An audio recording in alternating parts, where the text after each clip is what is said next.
Greetings, this is Frina Riamentra. I welcome you to another recap of Critical Role. Tonight's episode 59 of Campaign 3 Saga Bell's Hells, Faith or Famine.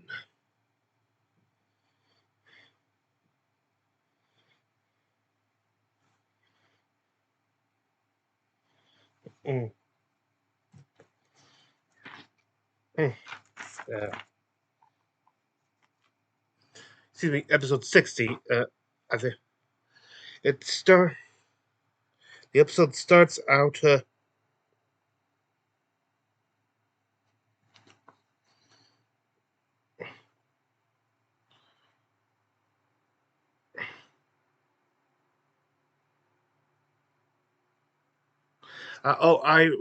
Initially I thought this could be a reference to the fact that with divine magic time being off and their connection gods there, well, they're on Isira near supposedly somewhere, maybe not that near, but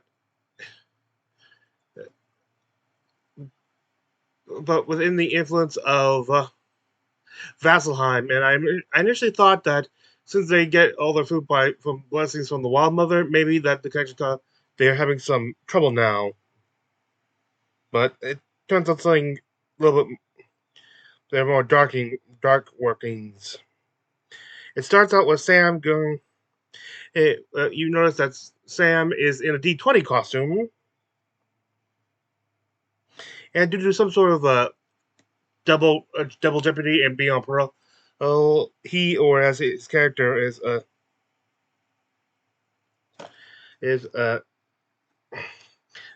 Nathaniel Nat 20 starts explaining the features of D&D on specifically the new Big B presents the Glory of Giants. Add more giant flavor to your campaigns and stuff like that. And he also reveals and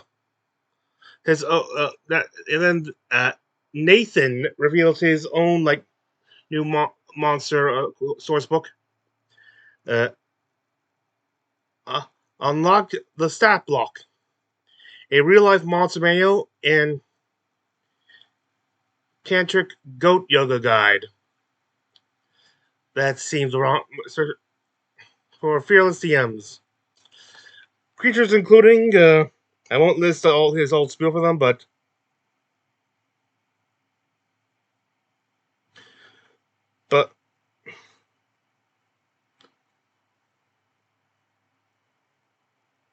humble bragger, displacer beat, and gibbering Jim splainer, and also Matt Mercer. That last one I get.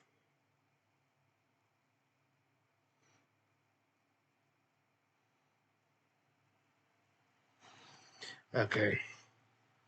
Now we get into the actual episode, a recap of this half of Bell's Hells, who, after trudging through their journey through the Hellcatch, arriving at to the site of the Malaski, attempted to thwart the plans of Ludus Rail, only for him to seemingly be on path to success when Imogen had another psychic episode. After, though it may have less to do with Imogen than we thought. And for when they wake up in a gorge, also they slowly come out and start meeting new people. The dwarven, the dwarf who originally known as Mona, but we found her name is actually Denise with a dollar sign in it. Did you throw? There's there is the sorcerer shepherd. Heard what do you call Bor'Dor. I know there's a pun in there somewhere. I know there's gonna be some pun later on. I just know it. And and the I forget the exact term. Shellfell Alpha, oh, Elven Wizard, Prism, apprentice at the Cobalt Sol, who was doing a survey. Mhm. After introductions and introducing the spell so much they didn't even know they had, sorcerers, they end up facing off against two shambling mounds and a corpse tower. Mm-hmm. So, after they determined that they are in Isilra, specifically the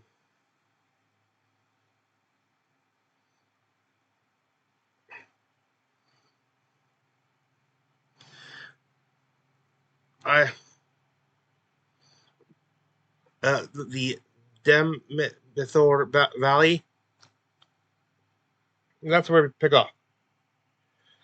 The border. They explained that they're told that due to the combat that the Bor'Dor's cart, which they were going to use for transportation, has been shattered, and they can still no longer find his reindeer.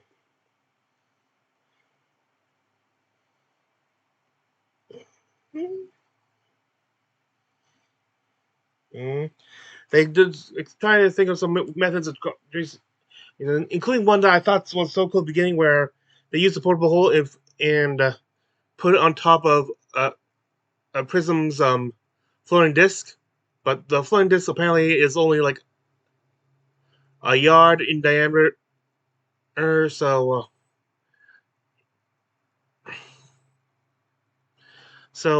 that's way too small for the hole. So there,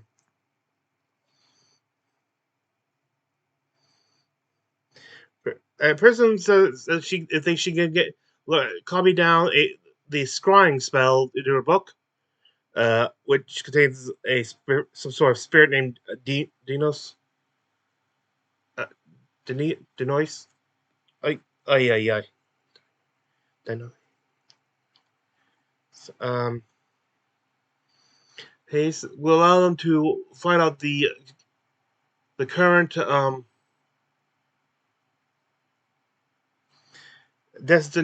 current whereabouts of the rest of the party.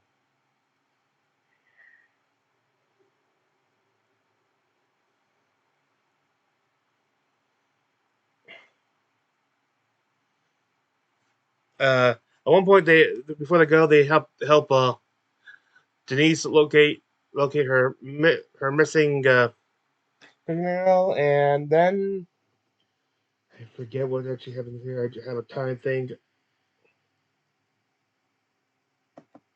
Finger. It's important. Can I do an Here's the finger. investigation? Yeah. Nope, You finger. can both make investigation or perception checks. Your choice. Fuck it, I'm amused. Can I? I'll assist. Natural 20 for a total of 31. Yes. I was like, oh my god. Did it fall while I was reapplying my lipstick, maybe? Wait, it's stuck on the back of your pants. Stop. Oh, no, it would be, though. That's some shit that would happen to me for sure. Before you finish your statement, Orm's already grabbed and retrieved it. Stuck on the side of your shoe. Oh, it happens. Very embellished shoe. Thank Okay, just are you instead of like going for so I will put more insightful things, but sometimes you just need to get their own reactions to their own humor in. Anyway, Prison also denotes that she does have a few. Well, there was limited because she was only an apprentice of the Cobalt Soul and had limited access to magic. She may have made some as I like to put it, unauthorized acquisitions there, appropriations of certain spells. Has like a 4 specifically. I don't think they actually elaborate on.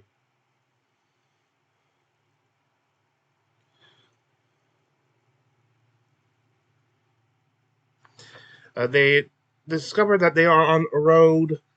Denoy manages to identify where they are on the Outer Walk, a road that leads to Athansia, northeast of the devil, where they currently are.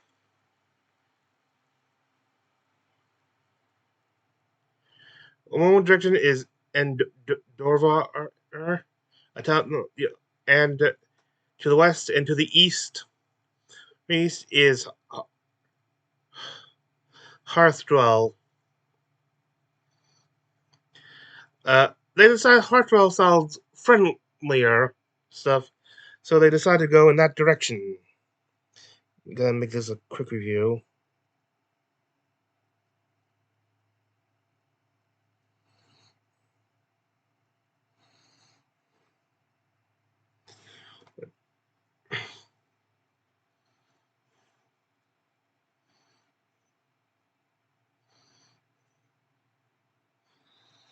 Along the way, they find like remnants of gallows with in a small field of unmarked graves. Uh, with the ground looking like it has been disturbed recently, so right now it's starting to get more of a spooky vibe.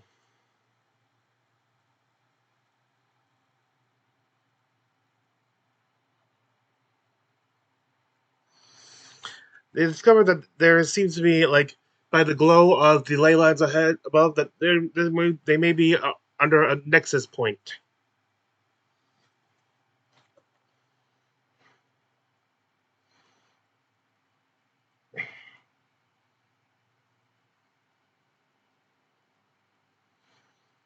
Mm.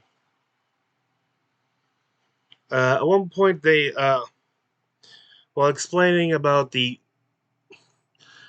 nature of ravens, Ancient's prism uses a minor illusion to cast, but it seems a lot better than it usually is and stuff. They're wondering if while certain magics are diminished during the solstice event, others, well, they would always say diminished because of course they have metal, but it seems like some may be diminished, but some are strengthened.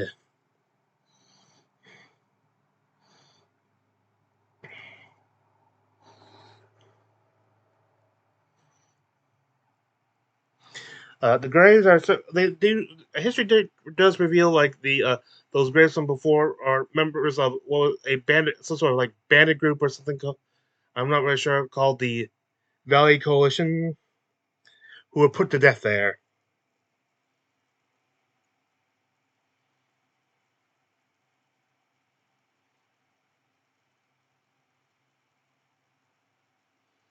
They can see they can start to see people around when they approach the town.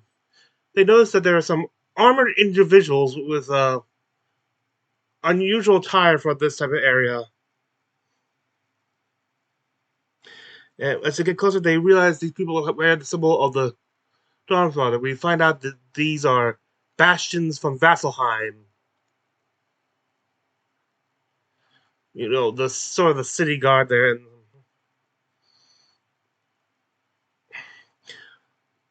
Bor'Dor talks with this old man named Hinder.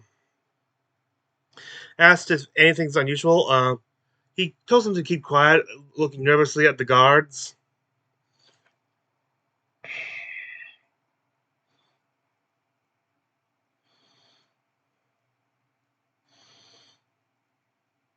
And tells him to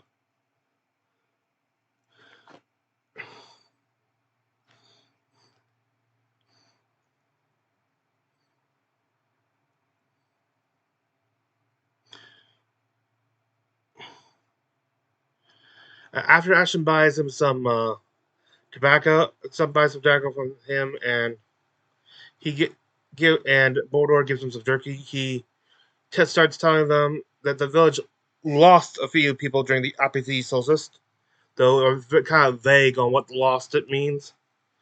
But they should talk to either Proleth or the elder Abdina.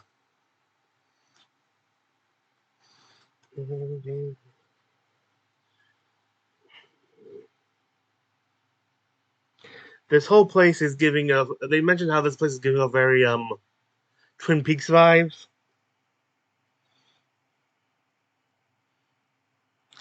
While there, in order to avoid suspicion stuff, with so many pious people around, and Lana being technically an undead, somewhat undead entity,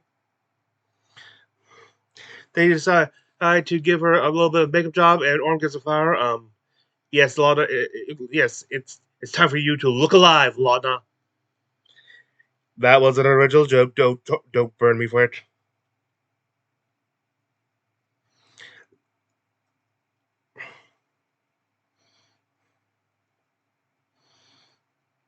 Mm, mm, yes. Well.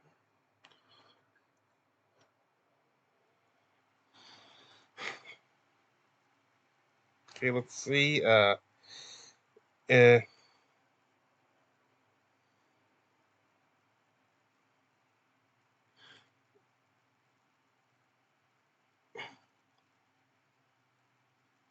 Well, as I notice all the different like armed armed believers in the Dawnfather prison suggests they go to try to find a cleric of Dawnfather for a scrying spell. Uh, oh, hmm, hmm. Let's see.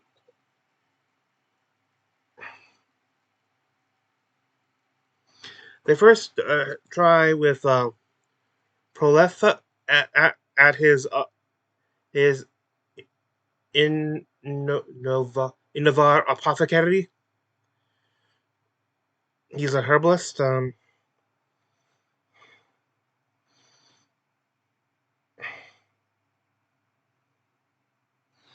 They learn stuff like this, like how this temple was built 20 years back, and that this area and stuff was actually and is still primary worship, not the prime any of the prime deities, but ancient like spirits of the world and stuff. Like they get more into that later. So there's kind of like it. So this so the temple here is more of a missionary, and and they've already noticed that how there seems to be high tension within the town, and with something that's having to revolve around this temple.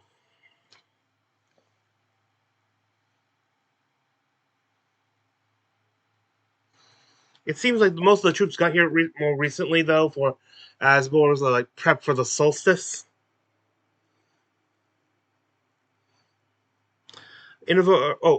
Uh, uh, Perloff tells them that Atlanta people during a celebration during the solstice just disappeared. Like we already know that not just people at the Hellcatch during at the Maliski, but because of the three new guests, people around the globe have been just disappearing, reappearing somewhere else.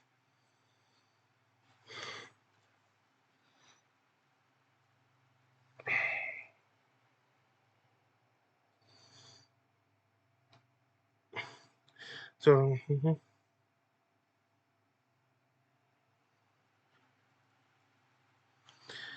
they it's confirmed that they are near a ley line nexus, and they mentioned along with the new temple guards that came here in force were also two judicators. These are like the religious boogeymen.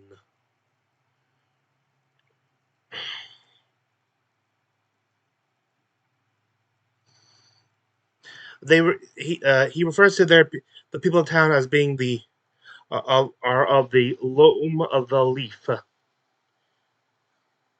In this and are is by extension considered to be paganist,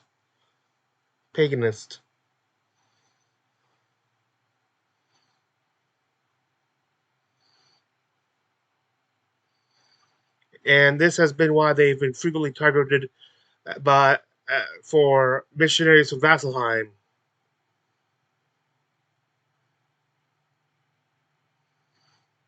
A while back, a a certain family, the Silver Call family, bought up the land of the and like and stuff, which allowed a temple to be to the Dawnfire established there. But it's still creates lots of tension in the community. Their own religion, though, is kind of run by a speaker of the spirits, the elder uh, uh, uh, Abadina, Adina, and can be found at the Knot Burrow. She dwells in the Knot Burrow, which we come to later. He talks more about the legend of the gallows there and stuff. Doesn't really come more into play in this episode, so I'm just gonna skip.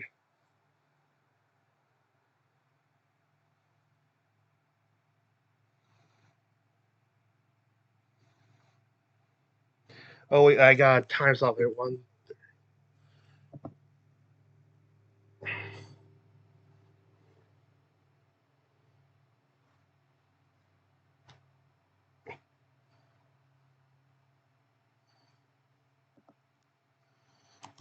Just one. No, Oh, he's getting one. All right, all right. So one for me.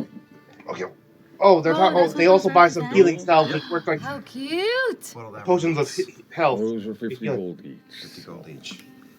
I have it. I have them Oh. both. No, I got some. Absolutely. Oh, okay. You get a free haircut. Hey, by the way, I do hair. So if you want to trim, your hair's amazing. Oh, I've been dire need of some sort of styling. Really? Really? just the lightest. What do you need? Gels, creams, jellies? I don't even know where to begin. I kind of trust you. You I have got kind of that, I got something for you. that, And she that pulls wild out this fashion like sense. this like curly hair gel that's like traps some moisture in, but also like sucks the humidity out. If that makes sense, kind of makes it more manageable if you want to Smells pull like it into lavender. a I use lavender in it. I have plenty of lavender, but I never thought to use it with that. Works great on hair. Oh my goodness. Little oil, little olive oil. Helps with growth. Castor oil. Really helps. sheep's Don't oil. drink the castor oil. You'll Yeah, poop yourself. don't, because he No, wants it's the mostly castor what's oil, in the. not Yeah. you. All right, you've already cleaned me out on that. Prolif, I'm gonna level with you. I have had a long day, and I'm come from simple means like you. I actually don't have any gold on me. I checked my inventory, and it doesn't exist. So I was wondering if you would be open to a trade for, say, a bushel of beef jerky. It's delicious. I wouldn't ask anyone here for a loan. I know none of you would. Make a persuasion check. How much is it? I don't remember. He said 3 or 6, but It was 6 gold. It was 1 gold per vial. All 6 went into one massive laxative. Into one Oh, yeah. massive laxative. Good band name, Just massive massive. laxative. Anyway, that laxative come into play later. More on that, but that's coming. On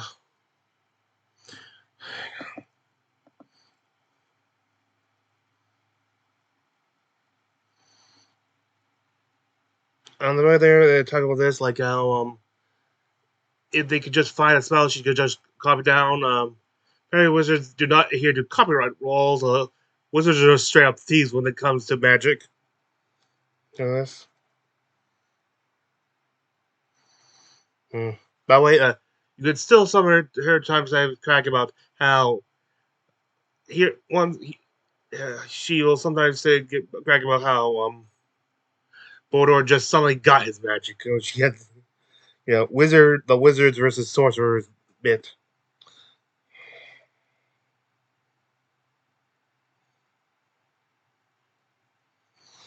As they walk and talk, they do kind of different things. Like they realize that why specifically the areas where the people were teleported from may have been at nexus points.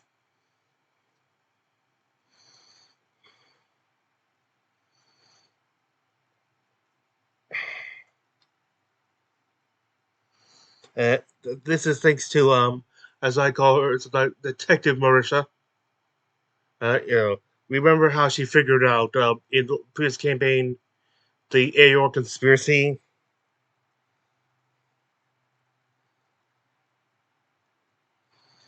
They reached the knot. They and it said they reached the knot burrow where upon doing a special knock, a shave and a haircut, of course.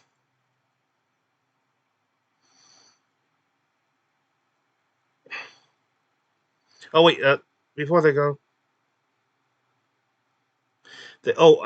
wait, sorry. Before they go, they do talk about what's been going on, like explain more about the situation with there, and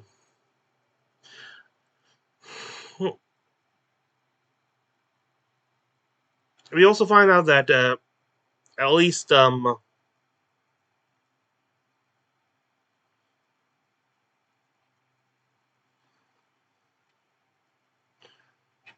that we found out throughout the episode that Prism and Denise are increasingly more and more in favor of Ludinus's goals. Maybe not his means, but they they are no fans of the gods themselves.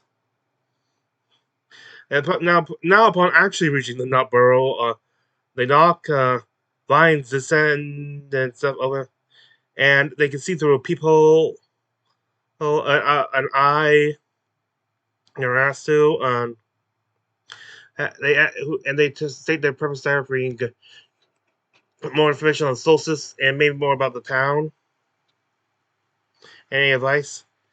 And and Orem smartly answers that they are friends of the loam of the leaf.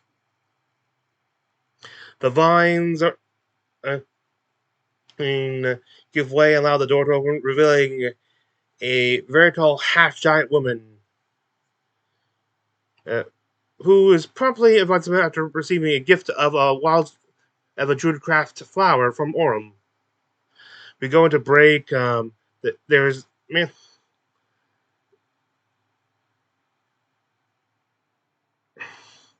there's like the gemstone digital dice on D&D Beyond. There's a prepaid mini available called Kree Vessel of the. I think they're talking about Kree from the Tomb Takers. Uh, Lucian's old blood hunter group. A special pride shirt. We never give up on the fight. Stuff, and the merch, other things. Trailers for Mist and Candela Obscura. And rest is just standard stuff, including their Twitch things. And then it's back to the show within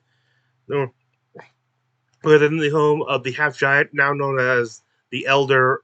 We now know as the Elder Abadina.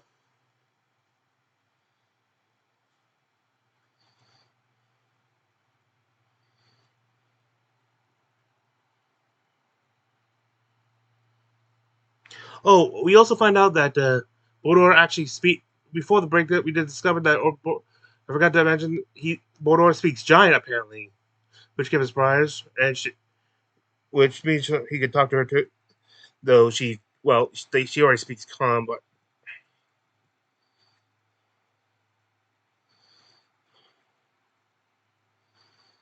uh,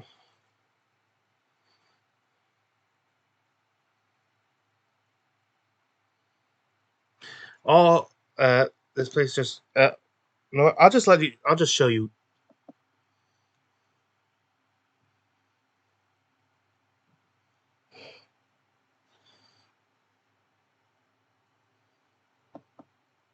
Of our Predicament. yes. And I'm looking for a scry spell that I could copy down. I'm willing to do dirty stuff.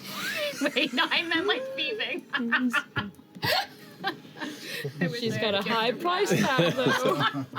I mean I'm going to like ignore that insight roll. Abadina's brow curls up. I meant like things that I would get yelled at.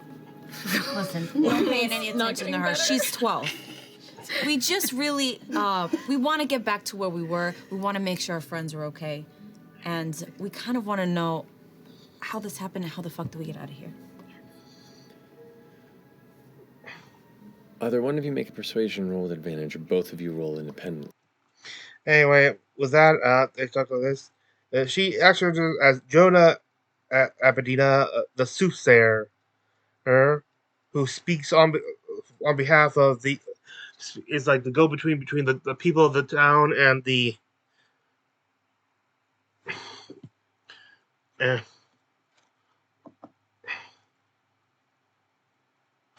uh, Demithor a. You can see right here the a dull a dull Adol's spirits of the land. We kind of determine later that they're sort of elemental forces.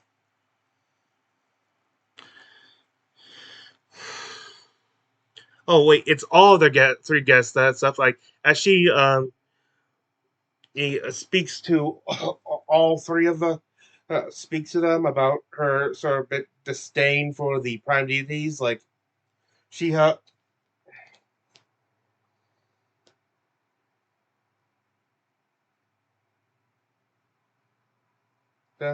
this, which and we find out more how much do see more of all three of the guest characters and their more anti-god tendencies.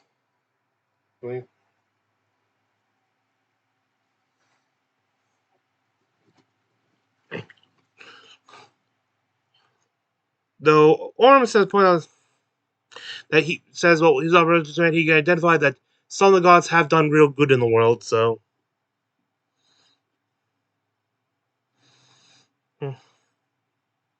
and how this has been more like not less hostile specifically toward the town, but an overreaction to not knowing what's going on.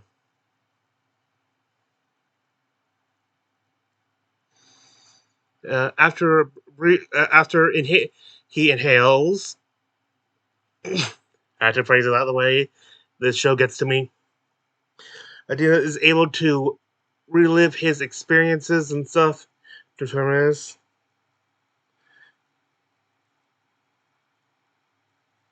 But she then speaks more to how her what she believes is her belief that the temples of Vassal seek to rob the people of their freedom.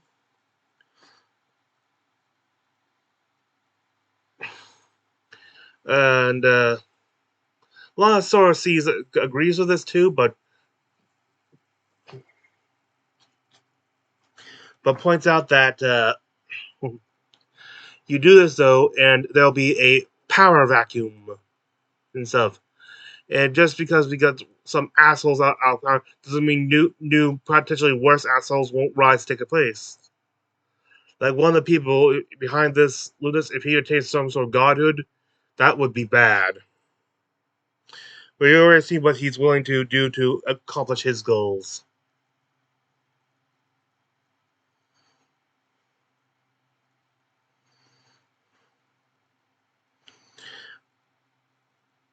But the Abedina is not as adverse to and even welcomes more of it. Things like saying sometimes you have to things must crumble before they were built better. She's she's one of the ones who are more willing take to take the risk.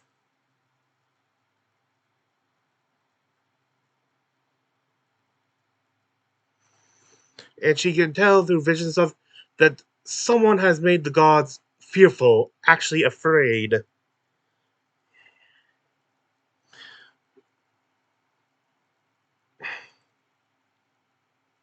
The first mortal to do so since the one who became the matron of ravens, ascended.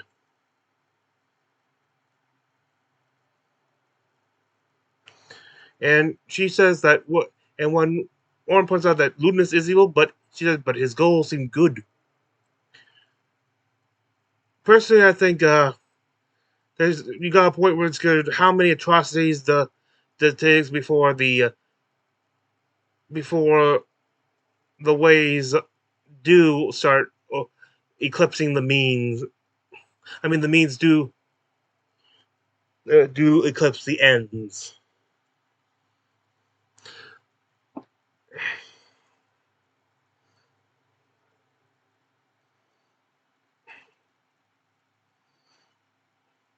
She doesn't make the party offer. Or she'll help them do what she can to help them reunite with their friends if they help her free her family. And it speaks of a meeting at the brewery in 50 minutes. I'm sure which Ashton was very relieved to hear the location of.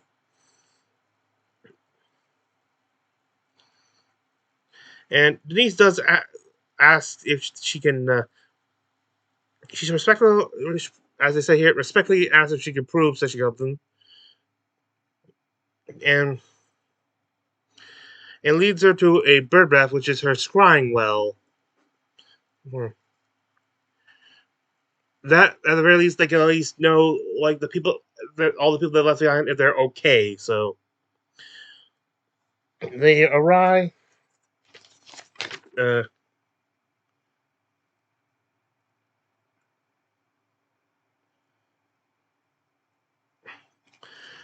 she also mentions how she has used the scramble to.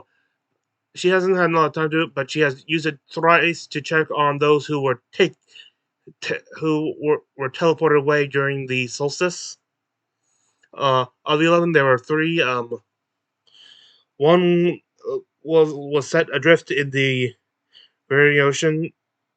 Uh, not sure if they'll ever see that person again. There was a child. The child of the thing was she was sent to some sort of swamp. The Apodina says that child was strong-willed and should be fine. The third was sent to a place where there was a lot of snow. She suspects somewhere in Wildmount.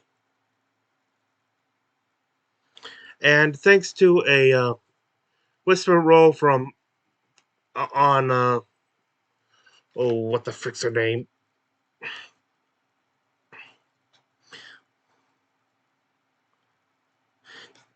Emily, it triggered a whispers to see if I think this is to see if she was on the level. She didn't argue anymore stuff, so I guess things checked out. They go to the meeting and stuff, which starts discussing. Elabria heads the meeting and tells them how it's time to rid the town of the missionary. Like they are being, how they feel they're being pressed, stifled even, and starts making plans, and basically has to call for arms.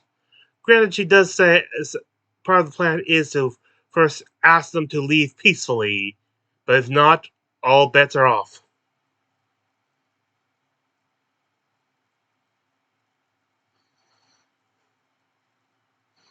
Most of the village seems eager to step in with most of the fighters of the village and while other people are step forward to volunteer for this mission, including eventually the rest of the group. Uh, Ashton's reason is that they've already committed themselves by just being there. I think Orm just basically was the last one to join, and he just did because everyone else in the party was. They already had a bad experience of having the party split, so probably. She tells how there are two to divide into two. Uh, Aberdeen tells them to divide two groups and walk and traverse two hiding paths unknown to the missionaries to get to mobilize on their position.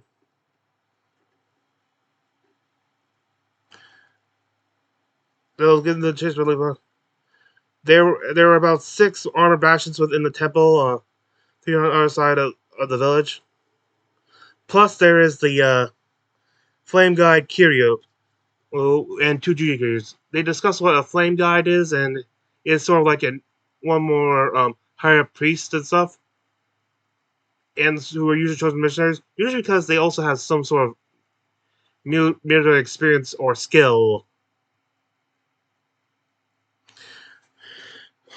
And then Bor'Dor puts into sense saying perhaps like they can that two of them can go and seek an audience with the Flame Guide, and maybe start by bribing some of the guys with tobacco and a barrel of beer, or at least a form of distraction.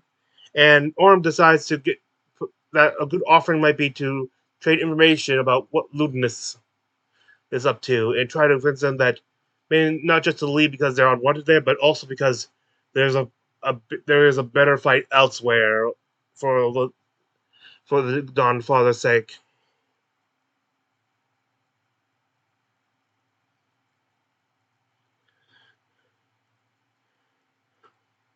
Other things are proposed, including the thought of prison presidency summoning a demon, which if she loses control of it, that will create problems.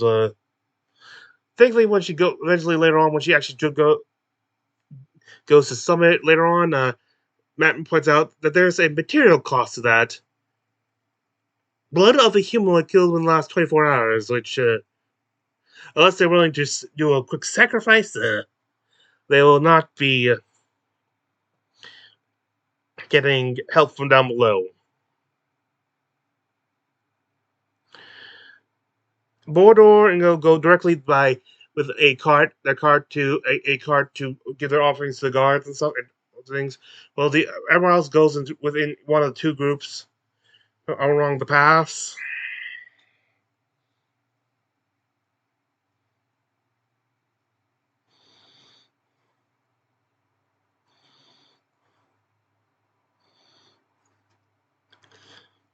And so,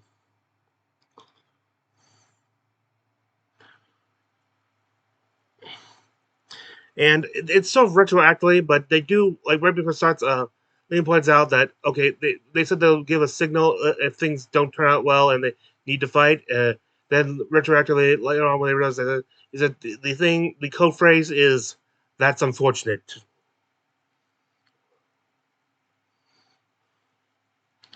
Once at the temple, they offer the attackers to guards like two things. The guards like have a fine stuff. They all toast the Dawn Father. So the guards specifically don't have a second drink because you know, they are supposed to be pious and stuff, and there's only so much they can get away with. And though they didn't see Bordeaux spike the guards, and there was a vague talk about what was going on, so I couldn't tell if he specified what something which could be a problem later on. I'm not sure if he remembers to only spike the guard strings or not. I don't know. And he's kind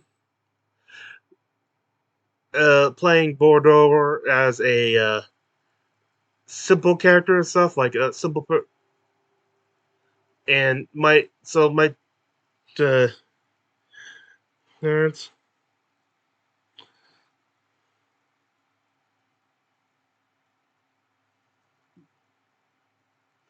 Then Orm gives the other offer of information, but he says he must speak to the Flame Guide for this.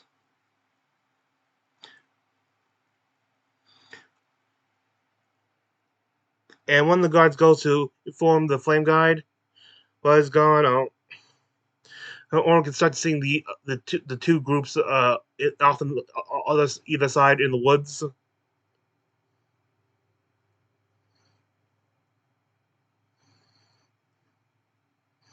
And also starts noticing this seems to be living mist stuff.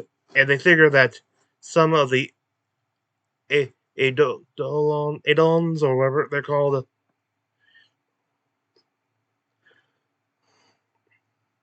are maybe assisting in this.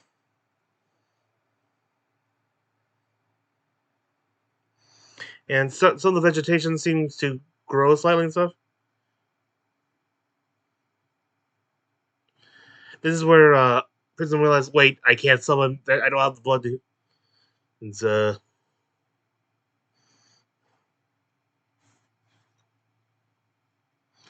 wait, I'm okay. God, one last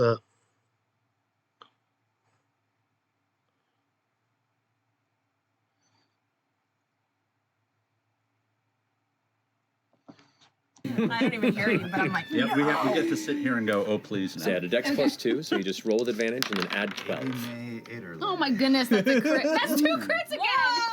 Wait, Stop it. That's luck. magic. what the fuck? The fuck? All right, big money. Play the Wow. lottery tonight. Please, I should go to Vegas as soon as we're done. Seriously, no joke. Getting a red eye after this. Never stop bringing your loaded dice. That's incredible. Okay. Oh, boy. Mother just vanishes and takes off without a sound, without a sight. Coasting Same off thing to above go the for temple, recon. scooting by. There, it is enclosed, except for some glass elements of the dome that lets a lot of the light to come through during the times of worship during the day. It is closed. However, the tower tops, where the 2 guards currently sit with their crossbows, and you do see with your mother, there are 2 other guards on the back of the temple as well that are watching on the back side of this. So it's 4 guards that are visible there and 2 in the front. There's already a slight incongruency, at least with the numbers that you were given, if there are any guards on the inside, unless they're all at the exterior. Which is probably not true. I gotta rewind really quick too. The signal that we didn't lay Oh out yeah. earlier Oh, yeah. is the words "that's unfortunate." Okay. Did you say that? Yeah. We're saying that we said no. That's Okay, that's we're the doing the key. flash. the Yeah, words we just "that's Okay. Flashback. Flashback. Real quick. yes." All right. Okay. Okay,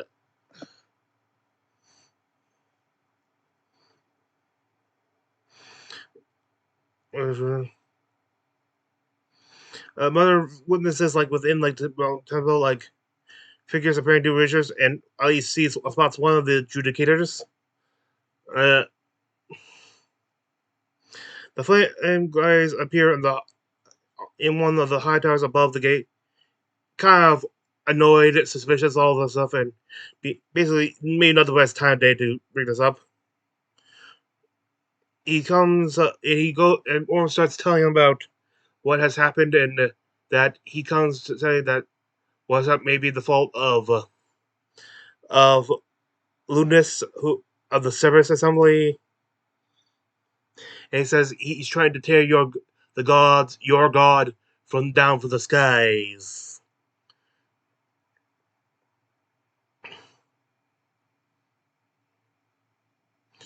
And saying that saying that they need to rally all the forces of Vasselheim and start make it and start a to start set out for the Hellcatch Valley to fight against Deleth. But she has failed to be convinced. She even suspects that they are in. She does let it slip that great skyships have already been sent out for Vasselheim for the Hellcatch, so they're not as unaware as they're made to believe, as we suspect.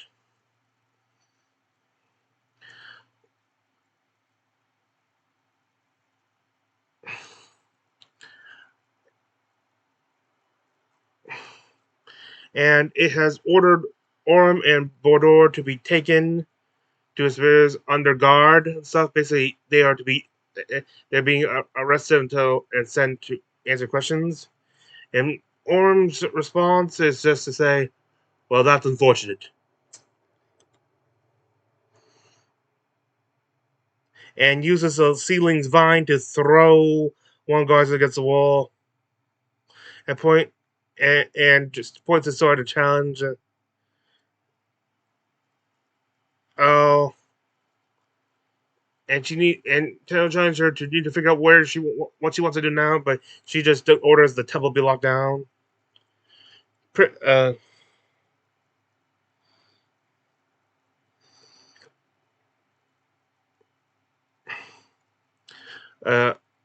Prism uses Manifest Mind on next to Orm and dimensions both herself manifests the mind of her book like next to Orm, and then uses Dimension Door to bring both herself and Denise inside the temple, the room with the Judicator.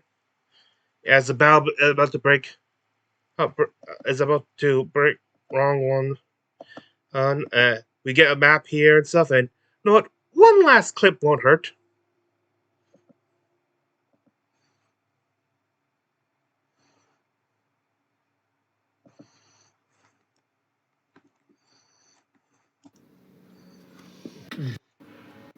We're up off the And ground. thanks to to the use it mention, don't we again? get an I interesting do, right? thing. Yeah, but you can do it freely. Hear the dozens and dozens of shouts and war cries of the rest of the villagers. Oh boy. The village as they begin to rise up and charge from the nearby brush, swarming around the sides. There's no way. Or as well.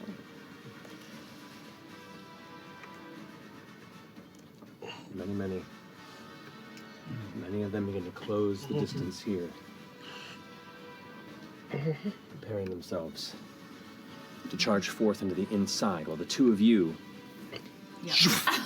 Whereabouts get were you this. aiming? Yeah.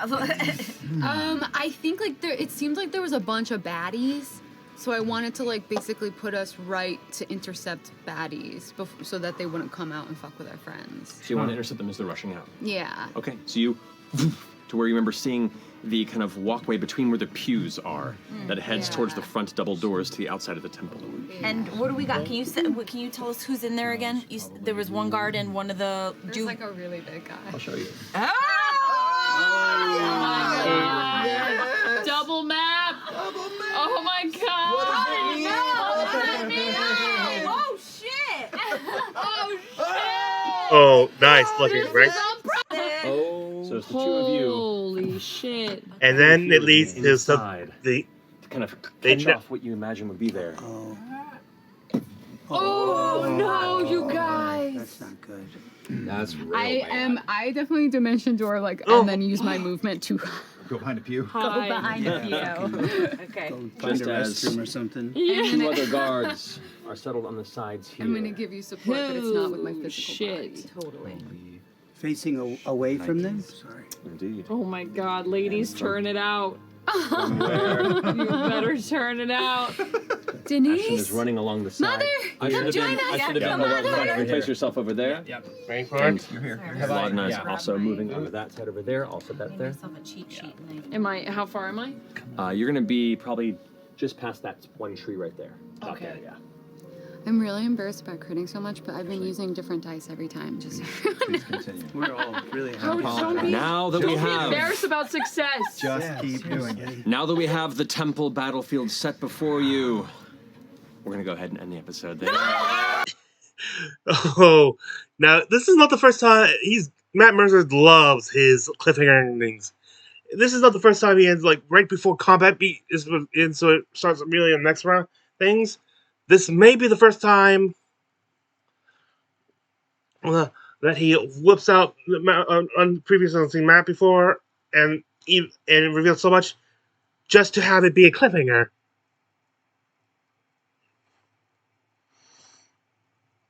Anyway, with that, the episode ends. And this, what is to transpire the next time we return?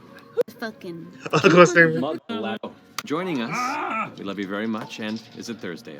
Same to you, man.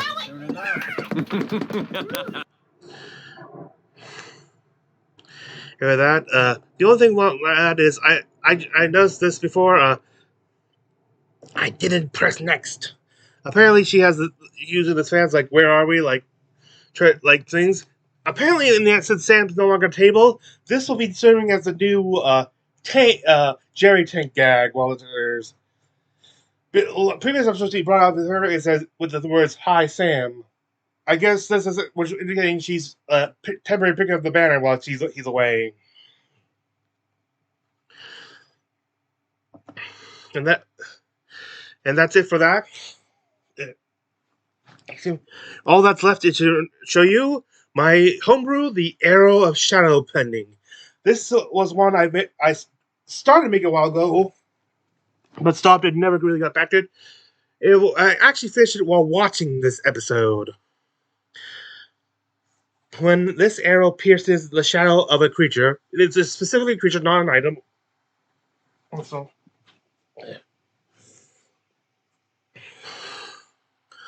stuff. The creature can the creature whose shell was pierced will have their body parts that correspond to the parts of the shell that were pierced be pinned in place midair. This is somewhat inspired by Naruto's character Shikamaru and his clan's technique, Salvation.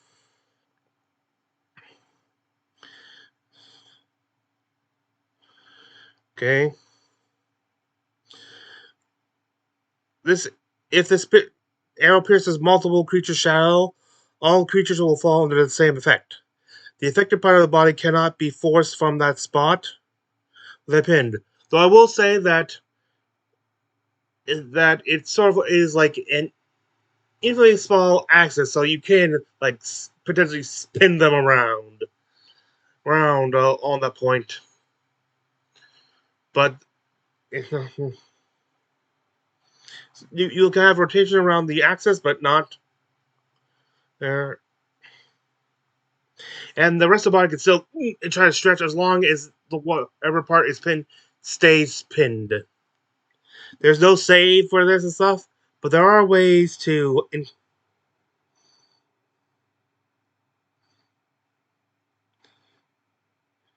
If the shadow shifts position, like say, like it's like broad daylight and the sun, when the sun changes position, as the shadow migrates, so does the spot where it's pierced. There, so far, and so it does the migration of the spot that it's pinned midair.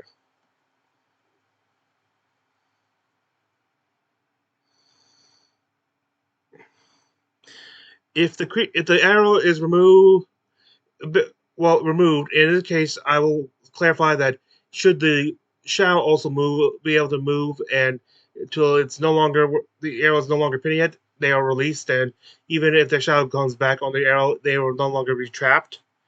I need to add that in later. Or you just pluck the arrow out of the shadow, they're released, and the arrow is deactivated until it is shot again. If you can use to remove the effect the spell magic, but if you target the person with it, it'll only work for like half a second, and then uh, the effect will reinitiate. Like if you're pinned midair and stuff, you hit with the spell magic, you'll drop like for like half a second, and then it stop, and you'll be once again pinned to a different location. However, if the spell magic is cast on the arrow, it will lose its effect. Though it won't be permanently dechanted, but it will lose its power for the moment and will not reactivate until it's fired again. And it will kind of an interesting one. Doesn't do extra damage, but could be very good battlefield control. And with that, I thank thee for joining me. This is Freenay Riamentra. I wish thee good fortune on the quest of life.